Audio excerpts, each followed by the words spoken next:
안녕하세요. 오늘의 데일리 뉴스레터에 오신 것을 환영합니다. 1. CIA 통지. 2. 시진핑의 더러운 음모. 3. 한국이 대만을 구할 확률. 한번 진실을 알아봅시다. 시진핑이 곧 중국군의 대만 침공을 지시할 것이라는 미국 CIA 국장의 폭탄 발표가 나오면서 화들짝 놀란 대만 내 미국 기업들과 다른 해외 기업들이 대만에서 완전 철수해 한국으로 대이동을 할 수 있다는 놀라운 소식이 전해졌습니다. 윌리엄 번스 미국 CIA 국장은 CBS 방송 인터뷰에서 오늘 시 주석은 통일, 대만을 장악하겠다는 신념이 확고하면서도 무력이 아닌 방법으로 통일을 달성하는 것을 선호한다고 주장하고 있다라고 말했습니다. 이어 그러나 우리는 그가 군에게 2027년이 지나기 전에 대만을 성공적으로 침공할 준비를 하라고 지시했다는 것을 알고 있다. 우리가 보기에는 2020년대 후반으로 갈수록 분쟁이 발생할 위험이 커진다는 게 현실이다라고 밝혔습니다. 중국은 건군 100주년인 2027년까지 전투력을 현대화한다는 목표를 내걸었으며 2027년은 올해 20차 당대회에서 사면임이 확실시되는 시주술 사연임을 결정할 21차 당대회가 열리는 해이기도 합니다. 번스 국장은 중국이 우크라이나 전쟁에 큰 관심을 두고 있다며 시 주석은 우크라이나에서 일어나는 일을 매의 눈으로 보고 있다라고 말했습니다. 그는 시 주석은 러시아군의 저조한 성과에 어느 정도 정신이 든 것 같다라며 중국 지도군 침공한 국가의 국민이 엄청난 용기와 끈기로 저항하면 어떻게 되는지도 보고 있다라고 밝혔는데요. 이번 사태를 계기로 대만군이 얼마나 강하게 저항할지를 모두 계산한 뒤 이를 한 번에 압도할 초대규모 군을 준비 중인 것으로 알려졌습니다. 이 소식을 전해 들은 대만 내 글로벌 기업들은 비상사태를 선포했습니다. 실제로 중국의 대만 침공이 지금부터 5년 뒤인 2027년에 시작된다고 하더라도 지금부터 미리 공장과 인력을 다른 국가로 옮기기 시작해야 한다고 판단한 것으로 알려졌는데요. 중국이 국가보안법을 필두로 홍콩을 무력으로 장악했을 당시에도 뉴욕타임스를 비롯한 해외 기업들이 홍콩에서 서울로 대규모 이동한 것과 같은 현상이 벌어지려 하고 있는 것입니다. 현재 대만 경제에서 절대적으로 큰 비중을 차지하고 있는 기업은 단연 TSMC입니다. TSMC가 현재 전 세계 파운드리 시장에서 1위를 하고 있다 보니 TSMC 때문에 대만에 천문학적인 투자를 한 글로벌 기업들이 많습니다. 세계 3위 메모리 반도체 기업인 마이크론은 대만의 초대규모 반도체 공장을 건설했고 TSMC와 협력 관계에 있는 수많은 글로벌 반도체 기업들이 대만에 막대한 투자를 했습니다. 심지어 애플조차 대만의 폭스콘에 아이폰 위탁 생산하고 있기 때문에 중국이 대만을 실제로 공격할 경우 상상을 초월하는 손실을 입게 되는데요. 이를 미리 방지하기 위해 글로벌 기업들이 대만을 떠나 반도체 허브인 한국으로 온다는 놀라운 소식이 전해지고 있습니다. 실제로 대만을 버리고 한국에 대규모 투자를 발표한 글로벌 반도체 기업들이 쇄도하고 있는데요. 특히 최근 삼성이 2027년까지 1.4나노 양산을 성공시키겠다는 폭탄 발표를 한 이후 한국으로 옮기려는 글로벌 기업들의 수가 폭발적으로 늘어나고 있습니다. 심지어 대만과 밀월 관계에 있는 일본 기업들도 대만을 버리고 한국을 선택했는데요. 실제 일본 A사는 반도체용 포토레지스트를 한국 공장에서 생산하기 위한 설비 투자에 착수했고 또 다른 일본 B사도 포토레지스트 공장을 한국으로 통째로 옮겨버렸습니다. 한 반도체 소재업체 관계자는 해외 반도체 소재업체들의 한국행은 자국 정부 눈치를 볼 수밖에 없어 물밑에서 진행하는 경우가 많다라면서 코로나19 사태로 탈 중국 움직임도 가시화되고 있어 3부터 5년 후면 우리나라를 중심으로 한 반도체 서플라이 체인이 지금과는 크게 달라져 있을 것이라고 진단했습니다. 대만의 지상파 방송국이 얼마 전 대한민국에 태극해 코로나 문양을 합성해 그대로 방송에 내보내는가 하면 대만의 폭스콘 회장은 한국의 삼성전자를 무너뜨리는 게 나의 인생 목표다라며 대놓고 험한 사상을 드러냈고 대만의 TSMC는 한국의 삼성전자가 자신들을 절대로 따라잡지 못할 것이라 확신한다면서 대놓고 평가절하 했습니다. 자, 그런데 이번에 CIA 국장에 의해 앞으로 5년 내로 시진핑이 대만을 점령하려 한다는 계획이 밝혀지면서 글로벌 기업들 심지어 대만과 밀월 관계에 있는 일본마저 대만에서 철수해 한국으로 대규모 이동을 시작하면서 더 이상 대만은 한국을 조롱할 수 없게 됐습니다. 반대로 도움을 요청해야 하는 긴급한 상황인데 대만의 진정한 공식 사과가 나오기 전까지는 한국이 대만을 적극적으로 도와줄 가능성은 너무나 낮아 보입니다. 최근 중국에서 시진핑이 기업계 인사들을 줄줄이 체포하고 있다는 소식이 들려왔습니다. 이번에 시진핑의 눈밖에 난 사람들은 대부분 중국 반도체 기업의 핵심 인사였는데요. 국가가 주도해서 중국 내 반도체 사업을 조직적으로 지원하던 반도체 굴기를 내세운 지 10년이 조금 넘은 시점에서 시진핑의 칼춤이라는 뜻밖의 소식이 들려오자 업계는 충격에 빠졌습니다. 미국이 바이든의 일화법을 통해 반도체 업계도 쥐고 흔드는 가운데 중국까지 어마어마한 자본을 투입한 자국 반도체 산업의 체질 개선에 대대적으로 나선 상황이라 틈바구니에 끼어있는 또 다른 반도체 거물, 삼성의 전 세계에 이목이 집중되고 있습니다. 어떤 상황인 것인지 한번 자세히 알아보겠습니다. 중국의 시진핑이 내세운 반도체 굴기는 2010년대 10%에 불과했던 반도체 자금률을 2025년 70%까지 끌어올리겠다는 계획입니다. 시진핑이 원한 그림은 모든 힘을 집중해 큰일을 이뤄내는 중국 공산당식 거국 체제의 재림이었습니다. 중국은 1960년대 말 이를 통해 소위 양탄일성으로 묶어 부르는 원자폭탄, 수소폭탄, 인공위성을 개발해내는 저력을 뽐낸 적이 있었고, 시진핑은 중국이 반도체 분야에서 다시 한번 이런 기적을 만들어 낼 것을 기대하고 있었죠. 이를 위해 중국은 수년에 걸쳐 천문학적인 규모의 국가 투자금을 자국 반도체 업계에 쏟아부었는데요. 그 결과는 초라하기 짝이 없었습니다. 시장 조사에 따르면 2021년 기준 중국의 반도체 자금률은 16.7%에 불과해 자신있게 내세웠던 반도체 굴기는 밑빠진 독에 물 붓기였다는 사실이 만천하에 드러났습니다.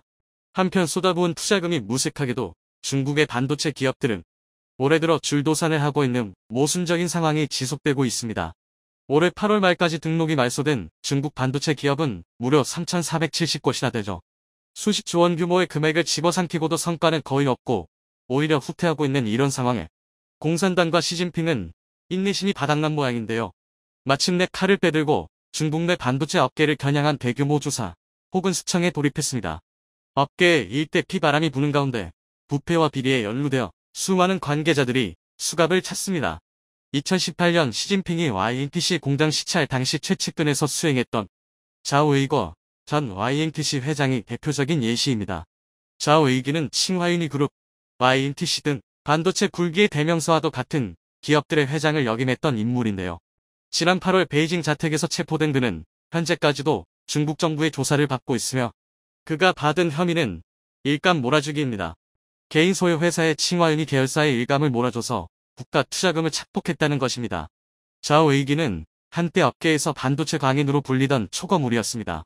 그의 진두지휘하에 칭화유니는 2013년 스프레드 트럼을 17억 8천만 달러에 2014년에 아라라 마이크로를 9억 7백만 달러에 각각 인수하여 합병까지 해버렸고 한때 대만의 TSMC까지 적대적 인수합병의 먹잇감으로 삼으려고 했습니다. 심지어 2015년에는 미국 메모리 업체 마이크론을 230억 달러에 집어삼키려 했지만 미의회 반대에 부딪혀 포기한 바 있습니다. 결국 칭화유니는 무계획적인 투자와 몸집 분리로 인해 파산 구조조정 절차를 받겠고 경영진 역시 줄줄이 낙마한 바가 있어 시진핑은 자오웨이기를 체포해 그 책임을 묻고 있는 것으로 보입니다. 얼마 전에는 국가공적자금 관리회사 중 하나였던 라이온펀드의 총책임자 아오청원이 당국의 조사를 받고 있다는 보도가 중국 매체를 통해 나왔는데요. 2018년 말 760억 원 규모에 불과했던 라이온펀드는 1년 만에 1조 3,300억 원 규모로 급성장했고 작년 말에 이르러서는 6조 5,200억 원 규모로 비정상적인 성장세를 기록한 바 있습니다. 그간 언론 보도 등으로 알려진 바에 따르면 이 거대한 운용 자금의 대부분은 역시 반도체 산업에 투입되었는데요. 올해 상반기 라이온펀드의 순이익은 전년 대비 42.3%나 감소했고 이 때문인지 아니면 개인적인 착복 때문인지는 알 수 없으나 아오청원이 구체적으로 어떤 범죄를 저질렀는지는 알려지지 않은 채 그저 심각한 규율 및 법률 위반 혐의로 중국 정부한테 끌려간 상황입니다. 이렇게 줄줄이 거물들이 비리 협의로 수청되는 가운데 중국이 그간 쏟아부은 공적 자금의 행방을 쫓고 관련자들의 부패의 싹을 잘라내는 데는 적지 않은 시일이 소요될 전망입니다. 중국 반도체 굴기가 허망하게 실패한 원인은 이렇듯 업계 전반에 만연한 심각한 부패입니다. 중국이 반도체 굴기를 위해 두 번에 걸쳐 모은 대기금은 2014년에 27조 6천억 원, 2020년에 40조 6,217억 원에 달합니다. 그리고 이렇게까지 큰 돈이 모이자 아니나 다를까 사기꾼들이 파리떼처럼 꼬인 것입니다. 2017년 설립된 반도체 업체 HSMC는 이 대기금을 노리고 상상을 초월하는 사기극을 벌여 지금까지도 회자되고 있죠.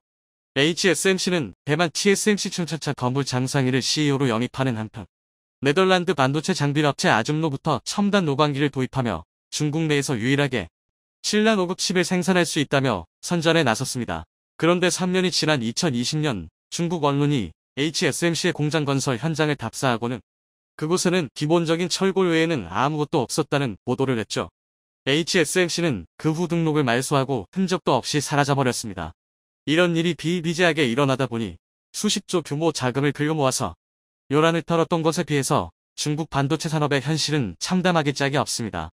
양적으로는 여전히 90%에 가까운 국내 수요를 수입에 의존하고 있고 질적으로는 기술 수준이 고작 14나노 공정에 머물러 있습니다. 다들 나라 돈 뜯어먹기에 바쁜 나머지 자신들이 최첨단 기술 산업에 몸담고 있다는 사실 망각하고 RD에 투자하지 않는 것입니다. 첨단 산업은 말 그대로 인류 기술이 발전을 거듭한 끝에 서 있기 때문에 첨단입니다. 발걸음을 멈춘다면 바로 다음 순간에 도태되는 겁니다. 이런 정신을 뼈에 새기고 매 순간 발전하기 위해 피나는 노력을 하는 기업이 바로 한국의 삼성입니다. 지난 5일 삼성전자는 미국 실리콘밸리에서 삼성테크데이 2021을 개최해 반도체 기술 초격차를 실현하기 위한 로드맵을 공개했습니다. 현장에서 최시영 파운드리 사업부장은 오는 2027년에는 1.4나노 공정을 도입해 글로벌 파운드리 시장에서 앞서 나가겠다라며 삼성이 가장 앞서 있는 미세 공정을 더욱 발전시킬 것을 표명했습니다. 삼성전자는 세계 최초로 사명화한 3나노 공정에서 멈추지 않고 GAA 트랜지스터 기반 공정 기술 혁신을 지속해 2025년에는 2나노, 2027년에는 1.4나노 공정을 도입할 계획이라고 발표했는데요. 파운드리 업계 1위를 고수하던 TSMC는 뒤늦게 삼성의 초미세 공정 기술을 따라잡기 위해 애쓰고 있는데요. TSMC는 이제서야 3나노 공정에 들어갔고 2나노와 1.4나노 공정을 개발하려고 시도하고 있다고 하지만 삼성과는 달리 정확한 계획을 밝히고 있지 않습니다. 삼성은 이에 그치지 않고 내년부터 세계 최초로 5세대 10나노급 D램을 양산할 것이며 2030년까지 첨단 V랜드를 개발하겠다는 포부도 밝혔습니다. 기술 개발에 박차를 가해 경쟁사들의 추격을 허락하지 않겠다는 것입니다. 경쟁사들은 현재 4세대 14나노급 D램을 생산하고 있습니다. 이런 상황에서 삼성전자가 5세대 기술을 적용한 10나노급 D램 양산 계획을 공개하며 경쟁사들보다 한 발짝 앞서 나간 상황인데요. 이와 함께 하이K 메탈 게이트 HKEMG 공정 기술을 적용해 제품이 미세화되면서 나타나는 한계를 극복할 방침입니다. HKEMG 공정을 적용하면 저전압에서도 고성능을 구현할 수 있으며 전력 효율을 높여 기존 공정 대비 전력 소모를 13% 줄일 수 있다는 게 삼성 측의 설명입니다. V랜드 분야에서도 경쟁사들과 초격차를 벌리겠다는 의지를 드러냈습니다.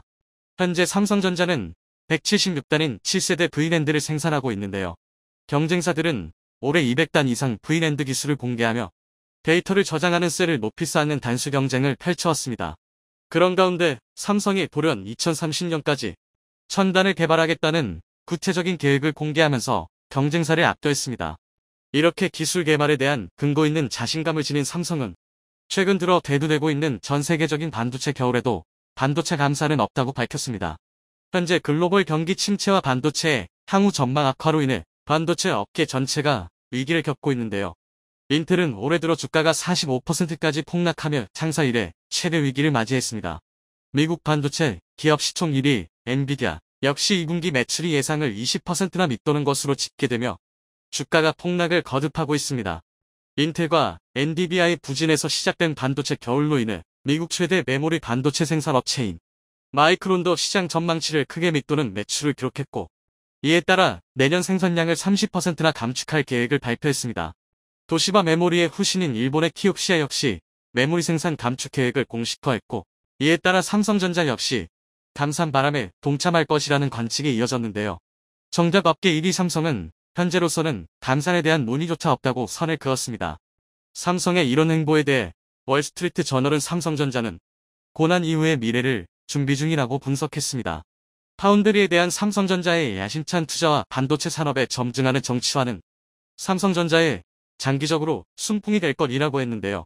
미중 갈등이 메모리 칩 분야에서 급성장하는 중국의 경쟁 업자들에게 악재로 작용하면 물론 미 반도체법에 따라 미 공장의 투자를 늘리는 삼성전자에게 기회가 기질 수 있다는 관점입니다. 바이든의 일합법을 통해 미국이 국가 전략적으로 반도체 업계에 영향을 주고 중국 역시 국가 주도적인 사업으로 반도체를 조직적으로 밀어주고 있지만 결국에 이득을 보는 것은 삼성이라는 것입니다. 그 원동력은 멈추지 않는 기술 혁신이죠. 첨단 산업에서 승패를 가르는 것은 결국 정치적인 지원이나 자금 규모보다는 기술력의 차이입니다. 시진핑이 결과를 내놓지 못한다고 자국 기업을 아무리 채찍질하더라도 기술에서 한국의 발끝도 따라오지 못하는 상황에서 반도체 굴기의 달성은 멀기만 해 보입니다. 혼다에 이어 토요타까지 한국에게 손을 벌리자 일본이 뒤집어지고 있어 화제입니다. 현재 토요타는 LG 에너지솔루션 배터리를 받기 위해 협상을 진행 중에 있으며 이르면 연내 배터리 공급을 위한 MOU를 맺을 것이란 보도가 쏟아지고 있습니다. 파나소닉과 함께 한국을 잡으려던 계획이 수포로 돌아간 상황인데 한국에 의존할 수밖에 없는 충격적인 이유가 드러나 외신까지 크게 경악하고 있습니다. 토요타의 대위기 상황. 무슨 일이 벌어지고 있는지 자세히 알아보겠습니다. 토요타는 1997년 하이브리드 차를 만들면서 배터리 제조 능력을 자체 구축해온 바 있습니다. 파나소닉과 합작사 팹을 설립해 기술을 내재화했던 것입니다. 그리고 2020년에는 파나소닉과의 또 다른 합작사 프라임 플래닛 에너지 솔루션을 세워 한국을 추격하려 했습니다. 작년 7월 반값 배터리 전략을 공개하며 LG 에너지 솔루션을 잡겠다고 한 것도 이에 대한 믿음 때문이었습니다. 이를 위해 후쿠시마와 히메지 틈 4개 지역에 공장 건설을 계획했고 중국 다른에도 공장을 세워 배터리 생산 원가를 절감하겠다는 의지를 나타내기도 했습니다. 이런 와중에 들려온 놀라운 소식은 토요타를 더욱 다급하게 했습니다. 지난 8월 LG 에너지 솔루션과 혼다가 배터리 합작 공장을 짓기로 했던 것입니다. 혼다 CEO는 직접 한국을 찾아와 합작사 설립에 5조 원대 합의를 하기도 했습니다. 지분 또한 LG 측이 51%, 혼다가 49%로 한국에 더 유리한 구조였죠. 해당 합작 공장은 미국 오하이오주에 세우기로 결정됐는데 약 40기가와트시 규모가 될 것으로 나타나고 있습니다. 내년 상반기에 합공을 진행해 2024년 말부터 배터리셀과 모듈 양산을 시작한다는 계획입니다. 혼다는 미국 현지에서 12곳의 생산 공장을 운영하고 있습니다. 하지만 전기차 시장 진출을 위해서는 한국 업체와의 협력이 절실했던 상황이다. 바이든 대통령은 성명을 내고 LG와 혼다가 미국에 50억 달러 이상의 투자 약속을 한 것에 대해 감사를 표하기도 했습니다. 이런 혼다의 행보는 토요타가 결단을 내리는데 영향을 줬다는 분석입니다. 외신들 또한 LG 에너지 솔루션이 토요타에도 배터리를 팔게 됐다며 놀라움을 나타내고 있습니다. 일본 최대 배터리 기업 파나소닉이 지워지고 있다면서 말입니다. 토요타는 오는 2030년까지 전기차 30종을 출시하고 연간 350만 대의 전기차를 판매한다는 목표를 세우고 있습니다. 이에 파나소닉 이상의 배터리 공급처가 필요했고 최적의 기업으로 LG 에너지 솔루션을 낙점한 것이라는 설명입니다. 토요타는 미일 양국에서 전기 차용 배터리 생산 계획을 발표한 바 있습니다. 4천억에는 일본 국내 배터리 공장에 투입되고 3,300억에는 미국 공장 건설에 쓰겠다는 것이었죠. 생산 합계치는 최대 40기가와트시 규모를 추진했던 상황입니다. 이는 혼다와 LG 측의 합작사 설립 발표 후 이틀 만에 나온 내용입니다. 그런데 타 완성차 업체들이 한국 배터리사들과 합작 공장을 세우는 것과는 달리 토요타는 배터리를 자체 생산하겠다는 계획을 밝혀왔습니다. 배터리 내재화를 통해 차별화된 전기차 경쟁력을 확보하겠다는 전략이었죠. 2030년까지 배터리 생산 설비에만 2조 엔을 투자해 280기가와트시 규모의 생산 능력을 확보하겠다는 계획을 세우기도 했습니다. 일본 정부 또한 토요타만은 내줄 수 없다며 9조 원에 이르는 보조금 정책을 발표했습니다. 배터리 시장을 뺏기면 일본 자동차 산업 경쟁력마저 떨어질까 우려했던 것입니다. 일본 정부는 공장 건설비와 설비 투자 지원에 5천억엔, 니켈, 코발트 등 배터리 원재료 확보에 3,500억엔의 보조금을 책정했습니다. 1991년 소니 그룹이 세계 최초로 리튬이온 배터리를 개발한 이후 일본 업체들이 배터리 시장을 주도해왔던 상황을 다시 만들려 했던 것입니다. 2015년 일본 기업들의 세계 시장 점유율은 50%에 달하기도 했습니다. 하지만 한국과 중국 업체에게 주도권을 내준 뒤 대표업체 파나소닉 점유율마저 8.7%로 내려앉아 버렸죠. 그런데 일본 정부의 노력에도 혼다와 토요타가 한국을 선택하자 기시다 정부가 크게 당혹해하고 있는 상태입니다. 토요타가 추가되면서 글로벌 톱10 자동차 업체 중 9곳의 배터리를 공급하게 됐습니다.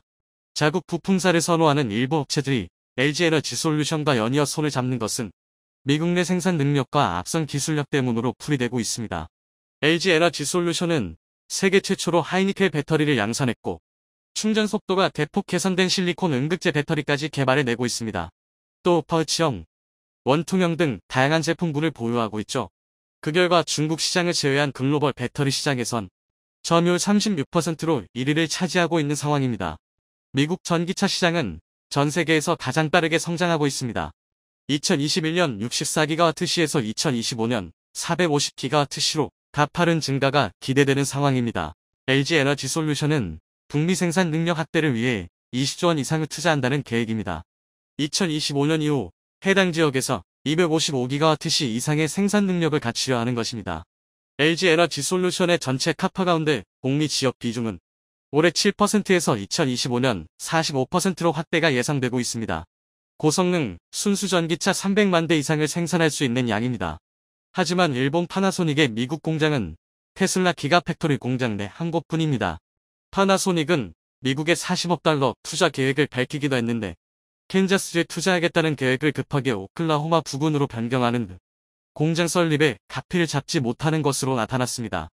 새 공장에서 근무할 약 4,000명의 직원을 뽑고 있지만 파나소닉으로 가겠다는 이들도 거의 없는 상황입니다.